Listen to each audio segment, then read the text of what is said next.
ברוכים הבאים לשיעור השני בסדנה.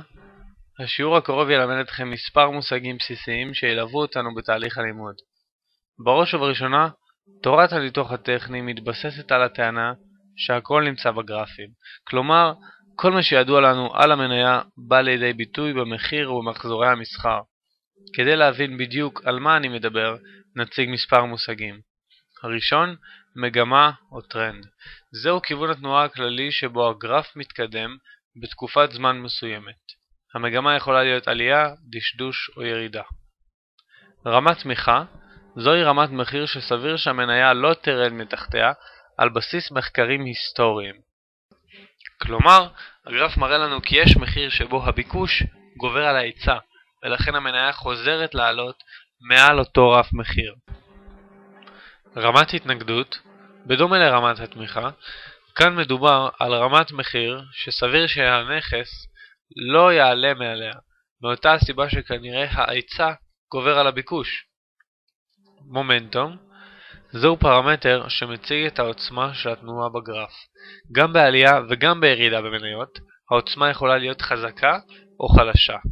את המומנטום נסיק בעזרת נפח מחזורי המסחר. מחזורי מסחר הם נפח המסחר באותו יום במספר מניות או בסכום כסף, כלומר, כמות המניות או הכסף שעברו מיד ליד.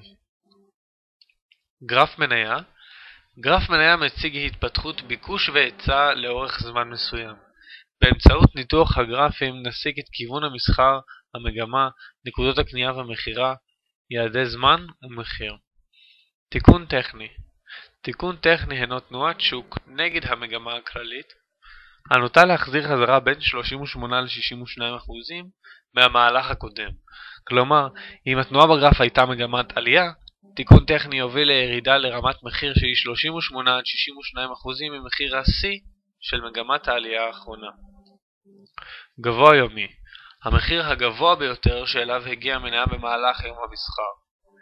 נמוך יומי, המחיר הנמוך ביותר שאליו הגיעה המניה במהלך יום המסחר. שער פתיחה, המחיר שבו נפתח יום המסחר במניה. שער סגירה, המחיר שבו נסגר יום המסחר במניה. קו מגמה עולה, קו המחבר בין נקודות שפל של מגמה עולה. קו מגמה יורד, קו המחבר בין נקודות C של מגמה יורדת. הערה, כמה שיותר נקודות על הקו, כך הוא מקבל יותר משמעות.